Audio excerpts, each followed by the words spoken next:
الحمدللہ رب العالمین والصلاة والسلام علی رسولہ الکریم اما بعد فاعوذ باللہ من الشیطان الرجیم بسم اللہ الرحمن الرحیم ولما جاء عیسیٰ بالبینات قال قد جئتکم بالحکمت ولأبین لکم بعض الذی تختلفون فیہ فاتقوا اللہ واطیعون صدق اللہ العظیم رب اشرح لی صدری ویسر لی امری واحلل عقدۃ من لسانی یفقہوا قولی۔ یہ سورہ زخرف کی آیت نمبر 63 ہے جس سے ہم آج کے مطالعہ قرآن حکیم کی ابتدا کر رہے ہیں۔ سورہ زخرف کا مطالعہ جو کہ پچھلی نشست میں جس کا آغاز ہو چکا تھا، جس کے بارے میں نے عرض کیا تھا کہ اس کا موضوع توحید کا اثبات اور شرک کا ابطال ہے، اور اس حوالے سے اللہ تبارک و تعالیٰ نے قریش مکہ کو جو کہ اس صورت کے اصل مخاطب ہیں ان کو انذار کیا ہے، اور مختلف انبیاء اور رسولوں کے واقعات کے ذریعے سے بھی انہیں تنبیہ کی گئی۔ اس سے پہلے ہم حضرت ابراہیم علیہ السلام، حضرت عیسیٰ علیہ السلام اور حضرت موسیٰ علیہ السلام کا واقعہ بھی اس سے قبل پڑھ چکے۔ حضرت عیسیٰ علیہ السلام کے ذریعے سے جو تنبیہ کی جا رہی ہے اس کا سلسلہ ابھی جاری ہے۔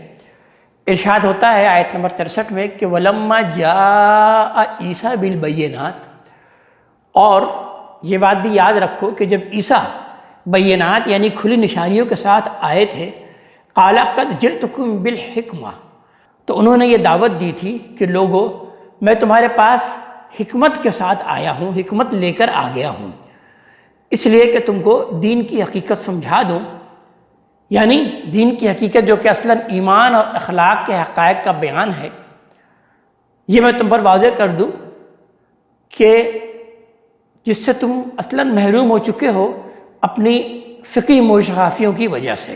یہ بات یہاں پر بھی ملحوظ رہے کہ حضرت عیسیٰ علیہ السلام کسی نئی شریعت کے داعی نہیں تھے، بلکہ وہ تورات ہی کے مصدق تھے، اسی کی تصدیق کرتے ہوئے آئے تھے۔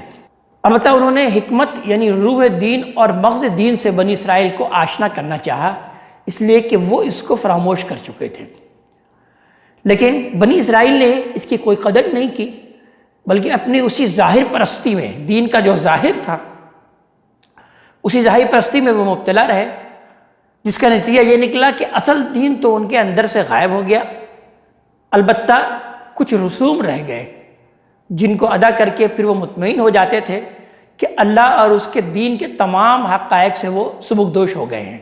وَلِأُبَيِّنَ لَكُمْ بَعْضَ الَّذِي تَخْتَلِفُونَ فِيهِ، اور اس لیے کہ میں تم پر بعض ان باتوں کی حقیقت کھول دوں جن میں تم اختلاف کر رہے ہو۔ فَاتَّقُوا اللَّهَ وَأَطِیعُونِ، تو اللہ تبارک تعالیٰ ہی سے ڈرو اور میرا کہنا مانو، میری اطاعت کرو۔ ان اللہ هو ربی و ربکم، بے شک اللہ تبارک تعالیٰ ہی ہے جو کہ میرا بھی رب ہے اور تمہارا بھی رب ہے، اس میں کوئی شک نہیں۔ انجیل میں اللہ تعالیٰ کے لیے میرا باپ اور تمہارے باپ کی جو تعبیر جگہ جگہ آئی ہے، یہ قرآن نے اس کی تصحیح کر دی کہ سیدنا مسیح علیہ السلام نے جو بات فرمائی تھی وہ در حقیقت یہ تھی، لیکن عبرانی زبان میں اب اور ابن کے الفاظ چونکہ باپ اور بیٹے اور رب اور بندے کے معنی میں مشترک تھے، اس لیے نصارہ نے سیدنا عیسیٰ علیہ السلام کی الوہیت کا عقیدہ ایجاد کیا، تو اس اشتراک سے فائدہ اٹھا کر انہیں پھر یہ صورت دے دی، فَاعْبُدُوهُ هَذَا صِرَاطٌ مُسْتَقِيمٌ، پس اسی کی بندگی کرو، یہی سیدھا راستہ ہے۔ فَاخْتَلَفَ الْأَحْزَابُ مِن بَيْنِهِمْ، مگر اتنی واضح ہدایت کے باوجود ان کے پیروں کے اندر سے بہت سے گروہوں نے فرقے پیدا کر لیے۔ فَوَيْلٌ لِّلَّذِينَ ظَلَمُوا عَذَابَ يَوْمٍ أَلِيمٍ، تو تباہی ہے ان کے لیے ایک دردناک دن کے عذاب کی، جنہوں نے اللہ کے شریک ٹھہرا کر اپنی جانوں پر ظلم کیا۔ انہیں اب امام محمد صلی اللہ علیہ وسلم انہی کے حال پر چھوڑ دیں، لہذا آگے ارشاد ہوتا ہے کہ هَلْ يَنظُرُونَ إِلَّا السَّاعَةَ أَن تَأْتِيَهُمْ بَغْتَةً، یہ تو قیامت ہی کے منتظر ہیں کہ یکایک ان پر آ جائے، وَهُمْ لَا يَشْعُرُونَ، اور ان کو خبر بھی نہ ہو۔ انہیں بتائیں کہ اپنے شریکوں کے بھروسے پر وہ نہ رہیں، الْأَخِلَّاءُ يَوْمَئِذٍ بَعْضُهُمْ لِبَعْضٍ عَدُوٌّ إِلَّا الْمُتَّقِينَ، اس دن اللہ سے ڈرنے والوں کے سوا تمام دوست ایک دوسرے کے دشمن بن جائیں گے۔ یہ دشمنی کس طرح کی سے ظاہر ہوگی؟ پیچھے ہم آیت نمبر 36 سے 39 میں اس کا مطالعہ کر چکے ہیں. اسی صورت میں انتہائی عمدہ اسلوب میں اللہ تبارک تعالیٰ نے اس کی وضاحت فرما دی. آگے شاید ہوتا ہے کہ یا عباد لا خوف علیکم اليوم، اے میرے بندو آج نہ تمہیں کوئی اندیشہ ہے، ولا انتم تحزنون، اور نہ تم غم سے دوچار ہوگے. یہ ہم جانتے ہیں کہ یہ جنت کے لیے انتہائی واضح تعبیر ہے، یعنی وہ ایسی جگہ ہے جہاں نہ ماضی کا کوئی پچھتاوا ہوگا اور نہ کوئی مستقبل کے اندیشے. دنیا کی زندگی انہی پچھتاووں اور انہی اندیشوں سے عبارت ہے، اور وہاں ان دونوں سے نجات ہو جائے گی. الذین آمنوا بآیاتنا وکانوا مسلمین، یہ جو ہماری آیتوں پر ایمان لائے اور فرما بردار رہے. ادخلوا الجنت انتم وازواجکم تحبرون، تم اور تمہارے ہم مشرب سب جنت میں داخل ہو جاؤ، تمہیں خوش کر دیا جائے گا. یہاں پر لفظ دیکھا جائے تو ازواج استعمال ہوا، یہ بیویوں کے معنوں میں استعمال ہوتا ہے، لیکن ابھی جس دوستی اور دشمنی کا ذکر ابھی ہوا ہے اس لحاظ سے اگر دیکھا جائے تو یہاں پر ہم مشرب کا مفہوم جو ہے وہ زیادہ موضوع ہے. یطاف علیہم بصحاف من ذہب واکواب، ان کے آگے سونے کی رکابیاں اور سونے کے پیالے گردش میں ہوں گے. وفیہا ما تشتہیہ الانفس، اور ان میں وہ سب چیزیں ہوں گی جو دل کو بھاتی ہوں گی. وتلذذ الاعین، اور نگاہوں کو لذت دینے والی ہوں گی. وانتم فیہا خالدون، اور ان کو کہا جائے گا کہ تم اس میں ہمیشہ رہو گے. وَتِلْكَ الْجَنَّةُ الَّتِي أُورِثْتُمُوهَا بِمَا كُنْتُمْ تَعْمَلُونَ، یہ ہے وہ جنت جس کی تم اپنے اعمال کے صلے میں وارث بنائے گئے ہو. لَكُمْ فِيهَا فَاكِهَةٌ كَثِيرَةٌ، اور تمہارے لیے اس میں کثرت سے میوے ہوں گے. مِنْهَا تَأْكُلُونَ، جن میں سے تم کھاؤ گے. إِنَّ الْمُجْرِمِينَ فِي عَذَابِ جَهَنَّمَ خَالِدُونَ، یہ مجرمین البتہ ہمیشہ جہنم کے عذاب میں رہیں گے. لا یفتر عنہم، وہ ان سے ہلکا نہیں کیا جائے گا. وہم فیہ مبلسون، اور یہ اس میں مایوس پڑے رہیں گے، یعنی ایسے نا امید اور دل شکستہ ہو کر پڑے رہیں گے کہ کوئی ہلکی سی امید بھی سہارا نہیں بنے گی، شاید کبھی اس عذاب سے رہائی حاصل ہو جائے گی. وما ظلمناہم، ان پر ہم نے ظلم نہیں کیا. ولکن کانوا هم الظالمون، بلکہ یہ خود ہی اپنے اوپر ظلم کرتے رہے ہیں. ونادوا یا مالک، اور یہ جہنم کے دروازوں کو پکاریں گے کہ اے مالک. لیقضی علینا ربک، کوئی ایسی صورت ہو کہ تیرا رب ہمارے کام ہی تمام کر دے، یعنی بس ہمارا مستقل خاتمہ ہو جائے. قال انکم ماکثون، وہ جواب دیں گے کہ ہرگز نہیں، اب تم کو اسی حال میں رہنا ہے. اس طرح کی صورتحال میں آخری سہارا موت ہی ہوتا ہے، لیکن یہ اس موت سے بھی اب محروم کر دیے جائیں گے کہ انہیں کوئی موت بھی نہیں آئے گی. لقد جئناکم بالحق، قریش کے لوگوں ہم تمہارے پاس حق لے کر آئے ہیں. ولکن اکثرکم للحق کارہون، لیکن تم میں اکثر کا حال یہ ہے کہ حق سے بیزار ہے. ام ابرموا امرا، کیا انہوں نے کوئی بات ٹھان لی ہے، یعنی فیصلہ کر لیا ہے کہ رسول کو نہیں مانیں گے. فإنا مبرمون، تو یقیناً ہم بھی ٹھان لیں گے، یعنی ہم بھی فیصلہ کر لیں گے کہ اب ان پر وہ سنت پوری کر دی جائے گی جو رسولوں کے مکذبین کے لیے مقرر کی ہے. ام یحسبون انا لا نسمع سرهم ونجواهم، کیا یہ خیال کرتے ہیں کہ پیغمبر کے خلاف ہم ان کے رازوں اور ان کے سرگوشیوں کو سن نہیں رہے. اللہ تعالیٰ یوں لوگوں کے ہر راز اور ہر سرگوشی کو جانتا ہے، لیکن یہاں کلام کا سیاق و سباق دلیل ہے کہ اشارہ غالباً ان سرگوشیوں کی طرف ہے جو سورہ کے زمانہ نزول میں قریش کے لیڈر نبی کریم صلی اللہ علیہ وسلم کے قتل یا اخراج سے متعلق دارالندوہ میں کر رہے تھے. ان کی تفصیلات روایتوں میں بیان ہوتی ہیں. بلا و رسولنا لدیہم یکتبون، کیوں نہیں، اور ہمارے رسول، ہمارے فرستادے ان کے پاس لکھ رہے ہیں. قل ان کان للرحمن ولد، ان سے کہہ دیں کہ اے پیغمبر کہ اگر رحمان کی کوئی اولاد ہو، فانا اول العابدین، تو سب سے پہلا اس کی عبادت کرنے والا میں ہوں گا. یہ آخر میں فرشتوں کی الوہیت کے ابطال میں ایک فیصلہ کن بات فرما دی ہے. لہذا سورہ اثبات توحید کی اسی مضمون پر ختم ہو رہی ہے جس سے شروع ہوئی تھی اور جو اس کا مرکزی مضمون تھا. اس لیے پھر آخر میں اختتامی کلمات کے طور پر ارشاد ہوتا ہے کہ سبحان رب السماوات والارض رب العرش عما یصفون، زمین اور آسمانوں کا رب، عرش بری کا مالک ان سب باتوں سے پاک ہے جو یہ بیان کرتے ہیں. فذرہم یغوزوا ویلعبون، تو ان کو چھوڑیں، یہ کھل اور ہنسی اور مسخری کر لیں. حتیٰ یلاقوا یومہم الذی یوعدون، یہاں تک کہ اپنے اس دن سے دو چار ہو جائیں جس کی انہیں وعید سنائی جا رہی ہے۔ وَهُوَ الَّذِي فِي السَّمَاءِ الٰہ، وہی اکیلا آسمان پر بھی الہ ہے، وَفِي الْأَرْضِ الٰہ، اور وہی زمین میں بھی الہ ہے، وَهُوَ الْحَكِيمُ الْعَلِيمُ، اور وہی حکیم اور علیم ہے۔ فَتَبَارَكَ الَّذِي لَهُ مُلْكُ السَّمَاوَاتِ وَالْأَرْضِ وَمَا بَيْنَهُمَا، بڑی بابرکت ہے وہ ذات جس کے اختیار میں زمین اور آسمان اور ان کے درمیان ہر چیز کی بادشاہی ہے۔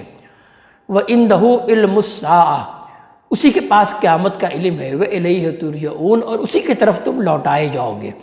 وَلَا يَمْلِكُ الَّذِينَ يَدْعُونَ مِن دُونِهِ شَفَاعَةً، اس کے علاوہ یہ جنہیں پکارتے ہیں وہ شفاعت کا کوئی اختیار نہیں رکھتے، إِلَّا مَنْ شَهِدَ بِالْحَقِّ وَهُمْ يَعْلَمُونَ، سوائے ان کے جو حق کی گواہی دیں گے اور اس کو جانتے بھی ہوں گے۔ آیت میں جس گواہی کا ذکر ہے وہ قرآن میں انبیاء اکرام علیہ السلام کے حوالے سے بھی بیان ہوئی ہے اور فرشتوں کے بھی حوالے سے بیان ہوئی۔ وَلَئِن سَأَلْتُم مَّنْ خَلَقَهُم، اگر آپ ان سے پوچھیں کہ انہیں کس نے تخلیق کیا، لَيَقُولُنَّ اللَّهُ، تو ضرور کہیں گے اللہ تبارک و تعالیٰ نے۔ فَأَنَّىٰ يُؤْفَكُونَ، پھر کہاں بھٹک جاتے ہیں۔ وَقِيلَ یا ربی، اور وہ اپنی اس بات سے گواہی دیں گے کہ اے رب، اِنَّ هَٰؤُلَاءِ قَوْمٌ لَا یُؤْمِنُونَ، یہ لوگ ہیں کہ ایمان لانے والے نہ ہوں گے۔ فَاصْفَحْ عَنْهُمْ وَقُلْ سَلَام، تو ان کو نظر انداز کرے اور کہہ دیں کہ میرا سلام ہے، یعنی بات ختم ہو گئی، اب مزید کچھ کہنے سننے کی ضرورت نہیں ہے۔ فَسَوْفَ يَعْلَمُونَ، پھر وہ ان قریب جان لیں گے، یعنی اپنے انجام جس کے لیے جلدی مچائے ہوئے ہیں اس تک یہ پہنچ جائیں گے۔ ان آیت پر سورہ زخرف اپنے اختتام کو پہنچتی ہے۔ اب آئیے اس سے اگلی سورہ دخان کے متعلق آغاز کرتے ہیں۔ سورہ زخرف اور سورہ دخان کے بارے میں جیسا کہ عرض کیا جا چکا ہے کہ یہ دونوں اپنے مضمون کے لحاظ سے پیر ہیں اور ان کا موضوع وہی توحید کا اثبات اور شرک کا ابطال ہے، جبکہ اس سورہ دخان میں انذار کا پہلو زیادہ نمایاں ہے، اور خاص طور پر وہ لوگ جو کہ قرآن کے بارے میں یہ کہہ رہے تھے کہ یہ قرآن در حقیقت انہی کا گھڑا ہوا ہے، نبی کریم صلی اللہ علیہ وآلہ وسلم کا معاذ اللہ، اور یہ آپ صلی اللہ علیہ وسلم اس کو اللہ تبارک تعالیٰ کی کتاب کہہ کر پیش کر رہے ہیں۔ تو اللہ تبارک تعالیٰ نے یہی وجہ ہے کہ پھر انتہائی اہتمام سے قرآن کی عظمت اور شان کا ذکر کیا ہے، اور اس کا نزول جو کہ ایک عظیم رات شب قدر کو، لیلۃ القدر کو جس کا کہ نزول ہوا، اس کے اہتمام کے ذکر سے اللہ تبارک تعالیٰ نے اس صورت کے بیان کا آغاز کیا، اور اس صورت کے مضمون سے بھی واضح ہے کہ یہ مکئی میں نازل ہوئی اور نبی کریم صلی اللہ علیہ وسلم کے دعوت کے مرحلہ ہجرت اور برات میں اللہ تبارک تعالیٰ نے اس کو نازل فرمایا۔ آئیے مطالعے کا آغاز کرتے ہیں۔ بسم اللہ الرحمن الرحیم۔ حامیم، یہ سورہ حامیم ہے۔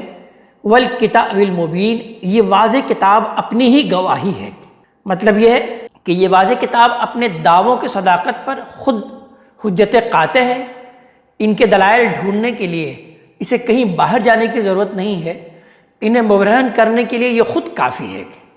انا انزلناہ فی لیلۃ مبارکہ، اس میں کچھ شک نہیں کہ ہم نے اسے ایک مبارک رات، ایک خیر و برکت والی رات میں نازل کیا ہے، یعنی لیلۃ القدر میں۔ سورہ بقرہ کی آیت نمبر 185 میں اس بات کی بڑی وضاحت ہے، ہم اس کو پڑھ چکے کہ شہر رمضان الذی انزل فیہ القرآن، کہ اس کا نزول رمضان کے مہینے میں ہوا، لہٰذا یہ رمضانی کی کوئی رات تھی، اور آگے وضاحت ہے کہ یہ فیصلوں کی رات ہے۔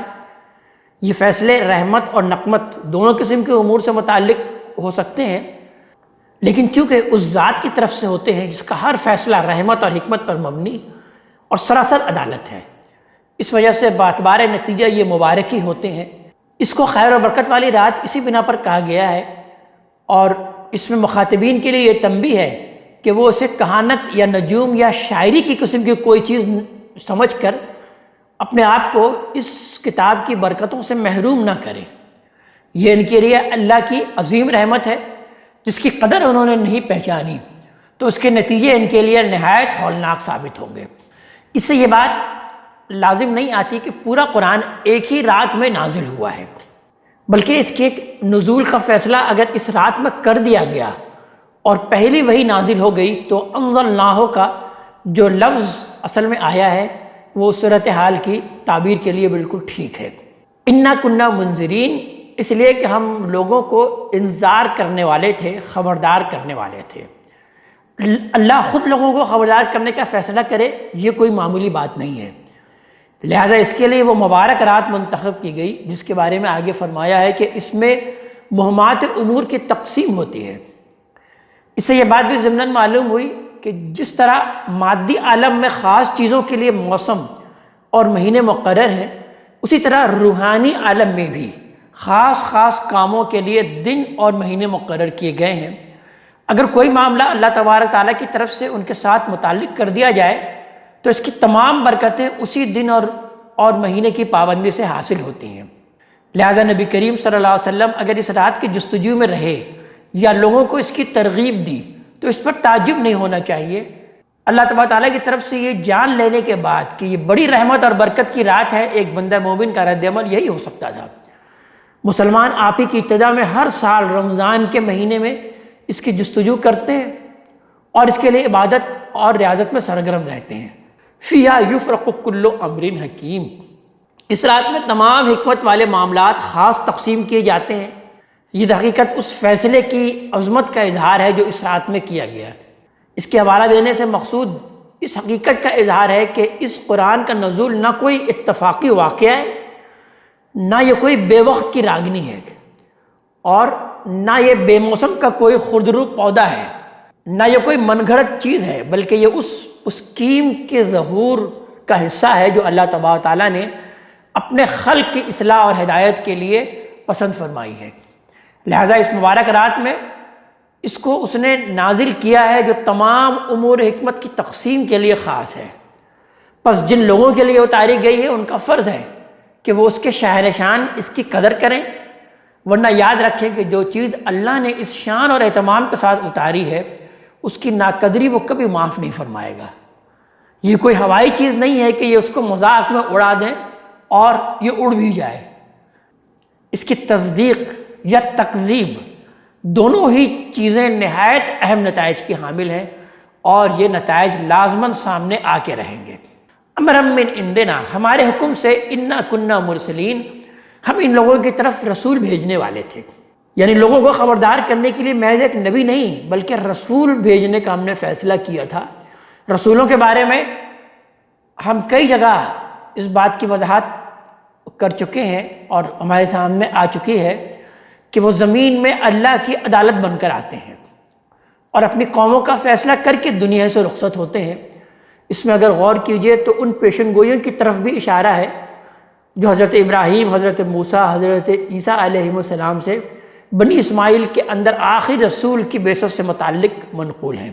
رحمتم من ربک، اور اس لیے کہ خاص آپ کے رب کی رحمت سے، یعنی وہ اگر آپ کی تصدیق نہیں کریں گے تو آپ کا کچھ نہیں بگاڑیں گے، اپنے ہی کو اللہ کی سب سے بڑی رحمت سے محروم کریں گے۔ انہو هو السمیع العلیم، وہ اللہ تبارک تعالیٰ تو یقیناً سمیع ہے اور علیم ہے۔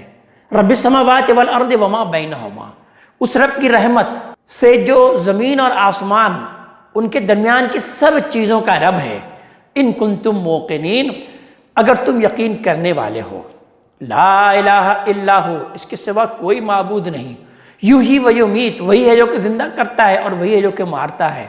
ربکم و رب آبائکم الاولین، تمہارا رب اور تمہارے باپ داداؤں کا رب جو پہلے گزر چکے ہیں۔ بل ہم فی شک یلعبون، نہیں یہ ماننے والے نہیں ہیں بلکہ یہ شک میں پڑے ہوئے کھیل رہے ہیں۔ فرتقب، پس اس دن کا انتظار کریں اے پیغمبر، یوم تأتی السماء بدخان مبین، جب آسمان سری دھوؤں کے ساتھ نمودار ہوگا۔ یہ صاف اور حاصف کے طوفان کی تعبیر ہے جس سے رسولوں کی قوم بالعموم ہلاک کی گئی ہیں۔ اسے دخان مبین یا سری دھواں اس لیے کہا گیا ہے کہ اس طرح کا طوفان اپنے ابتدائی مرحلے میں اٹھتے ہی ابر یا دھوئیں کی صورت میں نظر آتا ہے۔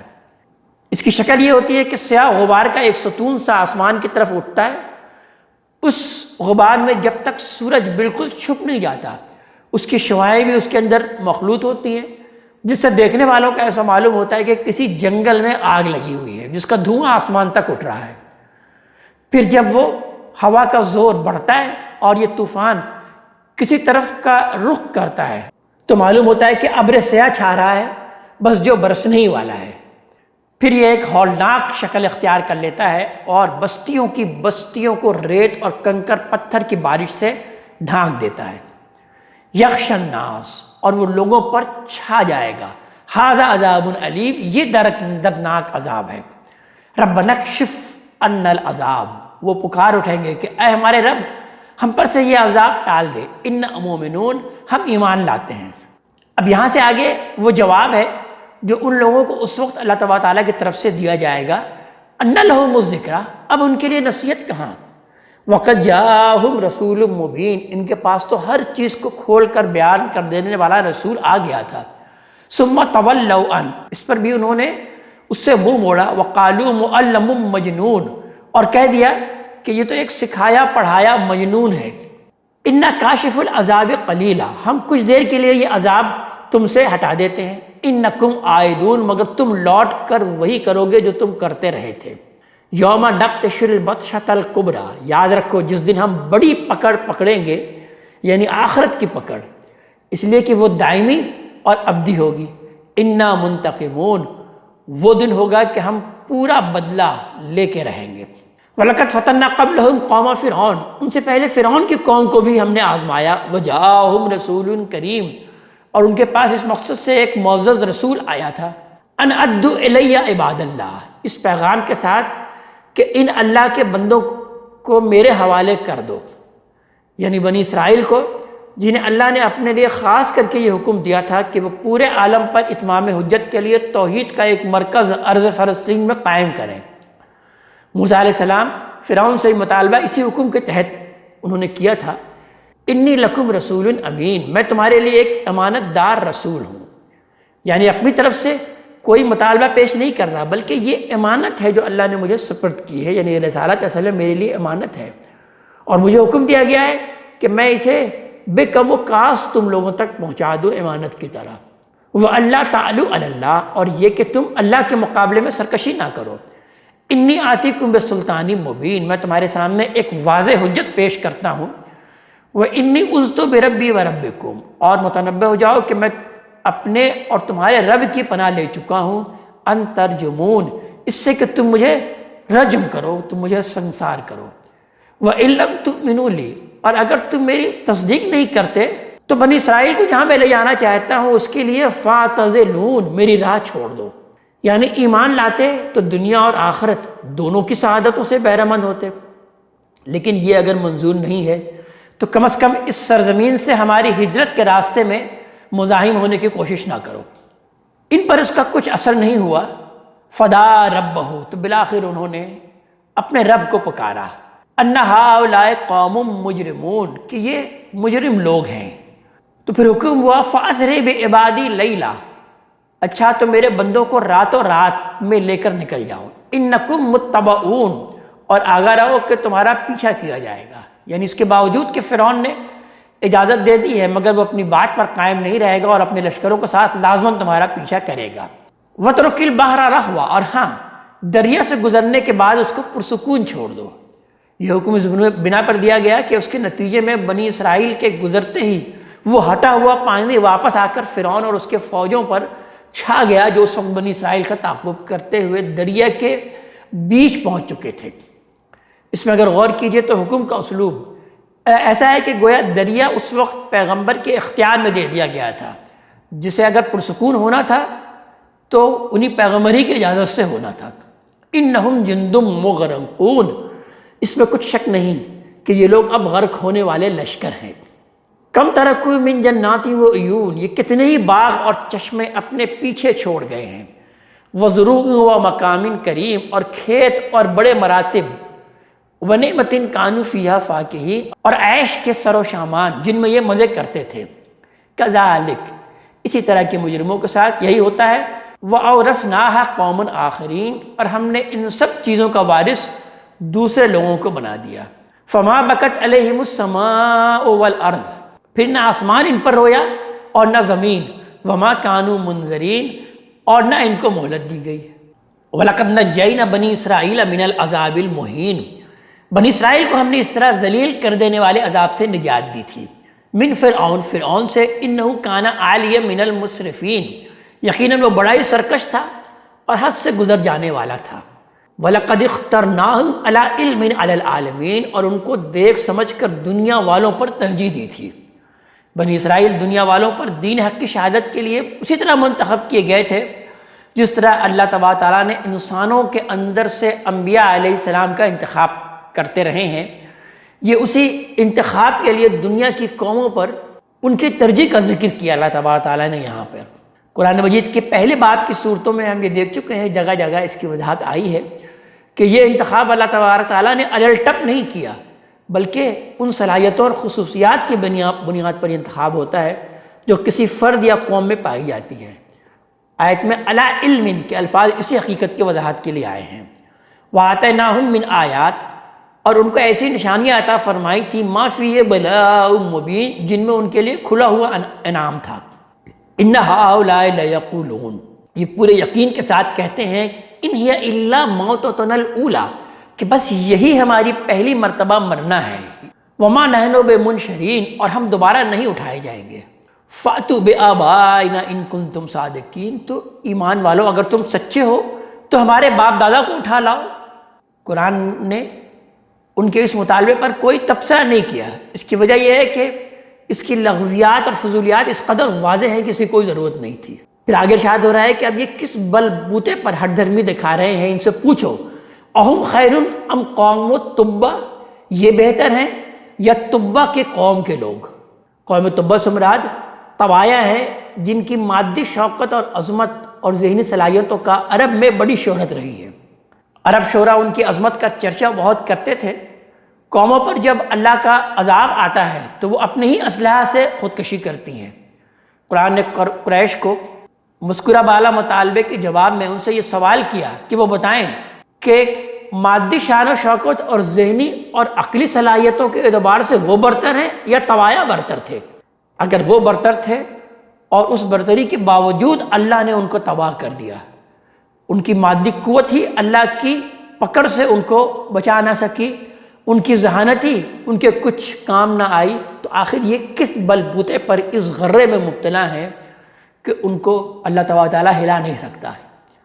جب اللہ نے ان سے زیادہ زور آور کی گردن توڑ دی تو ان کی گردن کیوں نہیں توڑ سکتا؟ یہی حال ان سے پہلے کی دوسری قوموں کا بھی ہوا ہے جس کا کہ ہم ذکر پڑھ چکے۔ والذین من قبلہم، اور جو ان سے پہلے گزرے ہیں، اہلکناہم انہم کانوا مجرمین، ہم نے ان کو ہلاک کر مارا اس لیے کہ وہ بھی اسی طرح کے مجرم لوگ تھے۔ وما خلقنا السماوات والارض وما بینہما لاعبین، زمین اور آسمانوں اور ان کے درمیان کی چیزوں کو ہم نے کھیل کے طور پر نہیں بنایا۔ وما خلقناہما الا بالحق، حقیقت یہ ہے کہ ہم نے ان کو ایک غائب کے ساتھ ہی پیدا کیا ہے۔ ولکن اکثرہم لا یعلمون، مگر ان کی اکثر لوگ جانتے نہیں، علم نہیں رکھتے۔ ان یوم الفصل میقاتہم اجمعین، یقیناً فیصلے کا دن ان سب کا مقرر ہے۔ یہاں پر جو لفظ اجمعین آیا ہے یہ بڑی قابل توجہ ہے۔ مطلب یہ ہے کہ اس دن چھوٹے بڑے، امیر اور معمور، شاہ اور گدا، عامی اور عارف، سب کے ساتھ انصاف کیا جائے گا، میرٹ پر فیصلہ ہوگا، جس میں نہ کوئی حقیقت چھپی رہے گی اور نہ کوئی اپنے اثر اور رسوخ اور مرتبے اور مقام کی بنا پر کسی عدل اور انصاف کے آگے مزاحم ہو سکے گا۔ یوم لا یغنی مولا ام مولا شیئا، جس دن کوئی رشتہ دار کسی رشتہ دار کے کچھ بھی کام نہیں آئے گا۔ ولا هم ینصرون، اور نہ ہی ان کی کوئی مدد کی جائے گی۔ الا من رحم اللہ، ہاں مگر وہ جن پر اللہ تبارک تعالیٰ ہی رحم فرمائے۔ انہ هو العزیز الرحیم، یقیناً وہ اللہ تبارک تعالیٰ تو عزیز ہے، زبردست ہے، اور اس کی شفقت ابدی ہے۔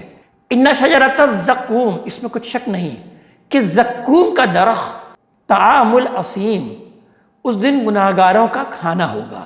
زقوم تھوہڑ کے درخت کو کہتے ہیں، لیکن یہ جہنم کا تھوہڑ ہے جس کی حقیقت ہم یہاں نہیں سمجھ سکتے، اللہ تبارک تعالیٰ ہی جانتا ہے۔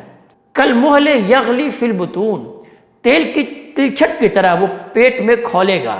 کغلی الحمیم، جس طرح گرم پانی کھولتا ہے۔ حکم دیا جائے گا خذوہ، اس کو پکڑو، فاعتلوہ الی سواء الجحیم، اور رگیدتے ہوئے جہنم کے بیچ تک لے جاؤ۔ ثم صبوا فوق رأسہ من عذاب الحمیم، پھر اس کے سر پر کھولتے ہوئے پانی کا عذاب انڈیل دو، ذق، اسے چکھو، انک انت العزیز الکریم، تم ہی ہو کہ بڑے زور والے اور بڑے عزت دار بنے رہے ہو۔